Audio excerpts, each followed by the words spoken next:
Labadiena, tinklalaidės Laikas, muzikai žiūrovam ir klausovam. Norėtųsi pradėti šią laidą citata, kuris skamba taip.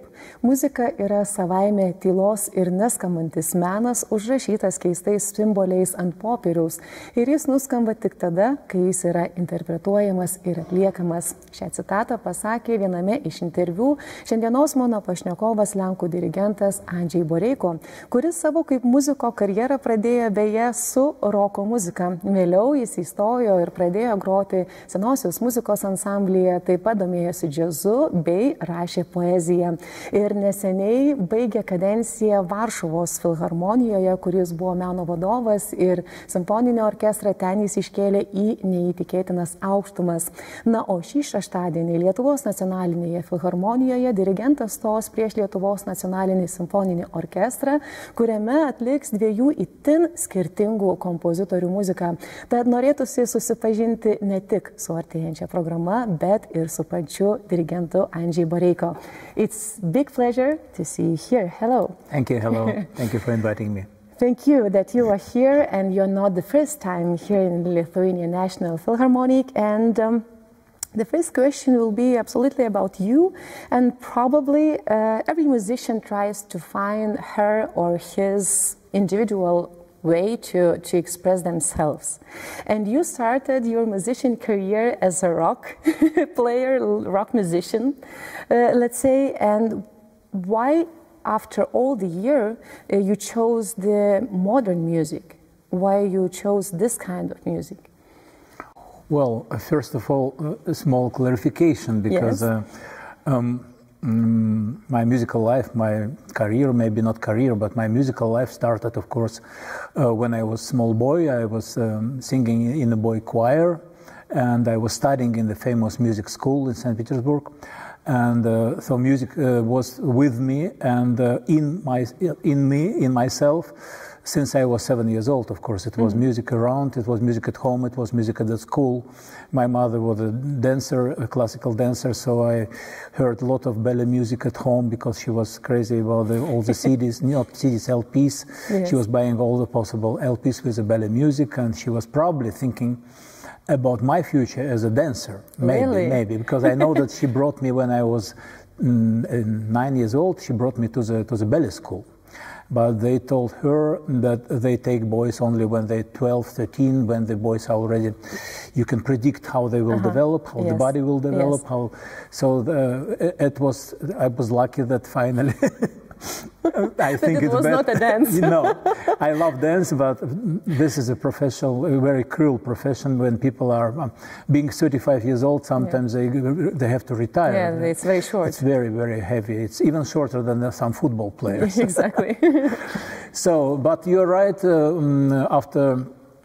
After my youth in the music school in St. Petersburg, I was studying in conservatory, and then let's say. As a front man, but I was a member of one group, and we were playing rock music. It was beginning of the 80s, and it was very interesting. I love it, and still like very much some rock music. But after 2-3 years of playing rock music, I've decided that there is some limitations in this music. It's nice, it's beautiful, it's energetic, the rhythm is giving you power and adrenaline, everything is fine. Yeah. But you can't all the time live on the adrenaline. Sometimes you need some reflection, you need some deep thoughts about everything around you, about yourself, about your life, and classical music was giving me much more such opportunities. So after playing in jazz, also I played in jazz group. Finally, I decided that maybe my future is a composition. So I was studying as a composer 3 years in the conservatory. But finally, after all recollections and reflections about it, I decided that maybe my goal is rather to help composers than to be composer myself. So to help composers means to realize what they did have in their imagination when they were composing their music. Because, you know, the composers are bringing us the score. Yes, the only, score, only the the score. paper, And yes. the score is not sounding. Score Yes. is just signs on the paper. Yes. And the composers need us. They need violinists, conductors, they need cello players, singers. They need musicians to be in between, in this connection between composer and the listener. And I'm very happy to be in this in between and to help the composers to realize their dreams. In your youth, you were surrounded with a lot of art pieces, as you mentioned, dancing, then the music, and also literature. And you wrote on that time, on that period, poetry by your own. How do you know? I know everything. And do you have still time to do it, or you are just enjoying to read another writer's poetry and literature, and you are not doing that anymore? Literature is still the biggest my love after the music. The third one is the movies. So I'm a big cinephile also. I like movies very much. But literature and poetry is still very big part of my life. And why I'm not composing anymore, and why I am not writing the poetry anymore, because I think it was kind of sublimation. It was kind of for me it was kind of realization of some my secret wishes, which I didn't know how to realize. So it's sublimated through the poetry and then through the composition. Now everything what I need I can put in my work, in my rehearsals, in my interpretation, my meetings with musicians. If you like so much poetry and the text and of course the music, so maybe you love more opera music, to conduct operas than the symphonic music, because there you can find both, and the text and the music. In my life I really never had a chance really to make opera. Why? I can explain this very easily, because opera theaters usually planning the productions in, let's say, in a certain time, and for the production you need at least 4, 5, sometimes 6 weeks of time to be at the same place with the same orchestra, same theater, every day, with the singers, with the director, with the light, with everything. And you have to spend in this place sometimes until 2 months. And when my career started to develop in 90s and now in the 21st century more and more, my schedule was always full for the next 2-3 years. And full, like this week here, next week there, then again Japan, Australia, United States, 2 weeks. I really didn't never have a 6 weeks or 7 weeks period, which I could have offered to the opera theater. And I remember the conversation with Metropolitan. I was very excited when they called my manager, but they told that because they never saw me conducting the opera, they invite me to conduct, I don't know, Tosca with 1 rehearsal. That's why it didn't work. But you're right, theater is my love, and I'm still hope maybe one day to be able to do some production of, I don't know, Traviata or Pagliacci. And let's go back to Saturday concert, and there will be very different, actually 2 different pieces of Penderecki and Zemlinski, Poland composer and Austrian composer. And why did you choose so different pieces of music? Well, the story of this program is has started with the name of the soloist. My old friend and partner in concerts, we played many concerts together, Sergejumi Krylovu. It was the idea of the Philharmonic to invite him as a soloist. It was like point number 1, and I was very happy about it. And we started to think together with him, we started to think about the program. And it was exactly more and less at the same time when I was preparing with Anne-Sophie Mutter, I was preparing the concerto of Penderecki number 2, Metamorphose.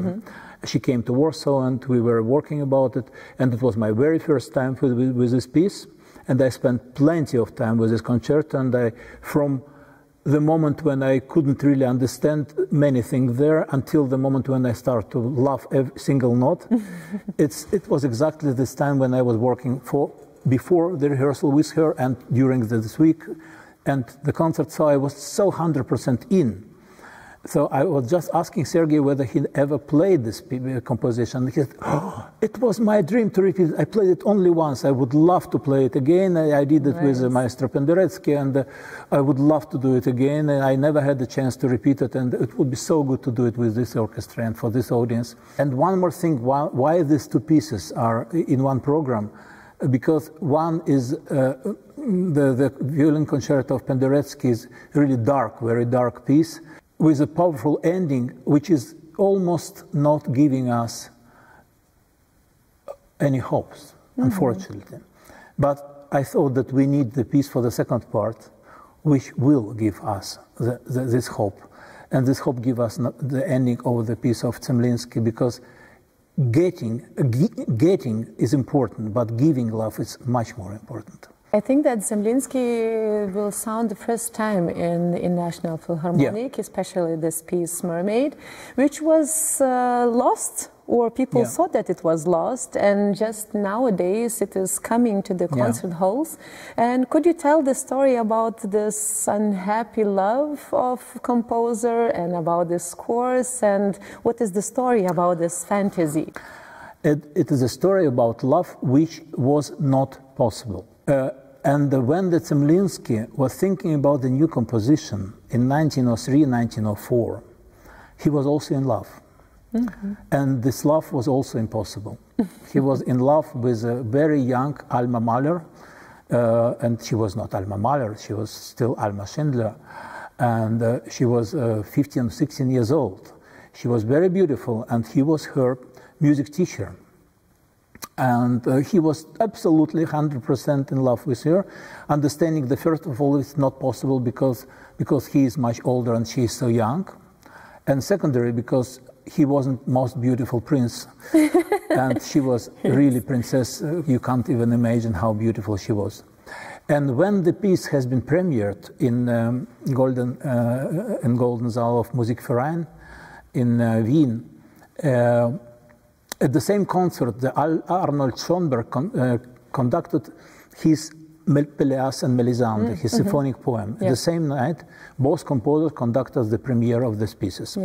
And after the first part of the concert, when Zemlinski finished Mermaid, it was a huge, huge success, and there was plenty of flowers, and Schoenberg came to him and gave him a hug, and everything was fantastic, and everybody was congratulating him and saying him.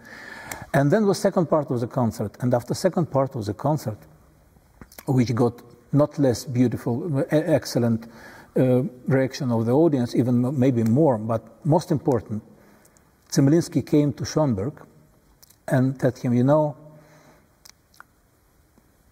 after listening of your piece, I understand that my Mermaid, it's not good music at all.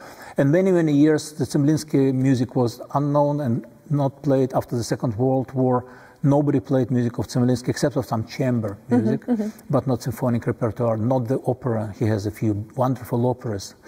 Now this one piece, for example, the Mermaid, has been recorded more than 20 times. It's performed very, very often. It became really part of the symphonic repertoire, and I'm very, very happy that because of this situation, I can bring also this music to the premiere in Lithuania, in a place with the orchestra which are so close to my heart. Soul of Mermaid, which is in a certain moment really musically goes to the heaven, and you can almost physically feel like the soul disappeared to the heaven.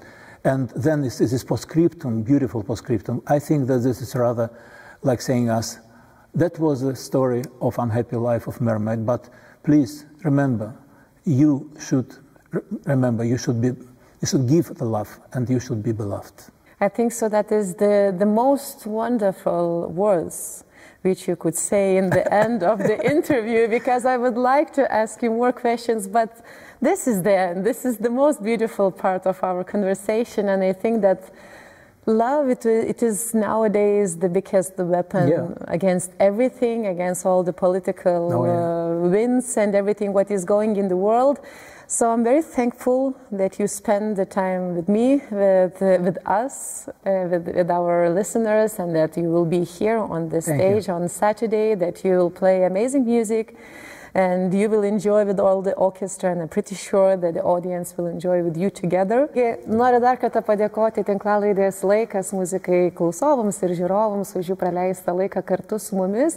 Ir nieko geriau aš pati net nebegalėčiau pasakyti, nes meilė iš tikrųjų yra ne tik pasaulio variklis, bet ir galbūt meilė gali nugalėti visas kliūtis ir kaip ir dirigentas Andrzej Boreyko pasakė, suteikti mums visiems vilties, kurios šiomis dienomis dėja reikia ypač daug. Taigi susitikime čia Lietuvos nacionalinėje filharmonijoje šį šeštadienį ir išgirskime šią dramatišką, bet kartu ir šviesą atnešančią muziką. Na, o mes pasimatykime kitoje tinklalaidėje Laikas muzikai.